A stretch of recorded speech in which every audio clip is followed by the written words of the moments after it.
Hi everyone, and in this video I will tell you about 5 myths about the Soviet Union misleadingly known in the West. The Soviet Union did not have popular support. In fact, this is not the case, at least for most republics. On March 17, 1991, a referendum for the preservation of the country was held in the Soviet Union, in which 77% of people voted for the preservation of the Union. The Soviet Union attacked Finland in 1939 in order to seize it, thereby regaining the territory that was lost during the Revolution of 1917. In fact, the Soviet Union did not want to annex the whole of Finland. The problem was that Leningrad was a distance of 40 kilometers from the Soviet-Finnish border. Given the sympathy of the Finns for the Nazis at the time, the Soviet leadership began to fear the invasion of the Germans through Finland. In order to secure Leningrad, it was decided to move the border. Russians hate Stalin. This myth is known to the West. However, it's obvious to Russians that many still consider Stalin a great leader, and this is also confirmed by many opinion polls, according to which Stalin entered the top 5 greatest Russians of all time. But this statistic is controversial. The exorbitant defense spending of the Soviet Union during the arms race led Kiev to collapse.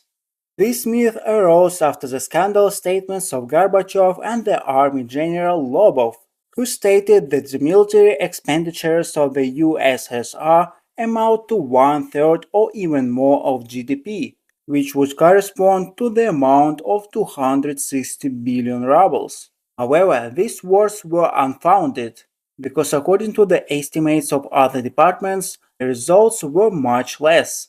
For example, the Central Intelligence Agency claimed that about 12 to 13% went to the defense of the USSR in 1974 and 15 to 17% in 1988. Also, official data indicated that 5 to 7% was spent on defense. It's worth recalling that the United States still spends about 16% of GDP on the army. The impossibility of free movement for Soviet citizens, especially rural residents.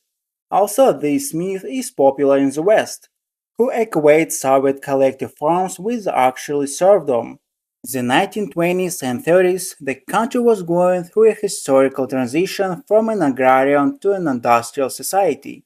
This inevitably led to the transition of a significant number of the population from rural areas to the city.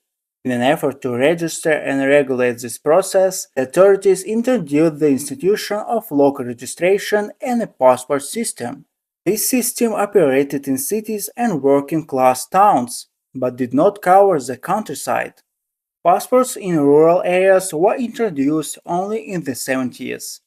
However, this system of population registration did not exclude the migration of people from villages to cities. This myth is easily refuted by statistics. For example, in 1940, compared with 1926, the urban population doubled and amounting to 33% of the total population. By the early 1960s, the urban and rural populations were equal in number, and in 1979 reached 62%. So the Soviet Union became a highly urbanized country.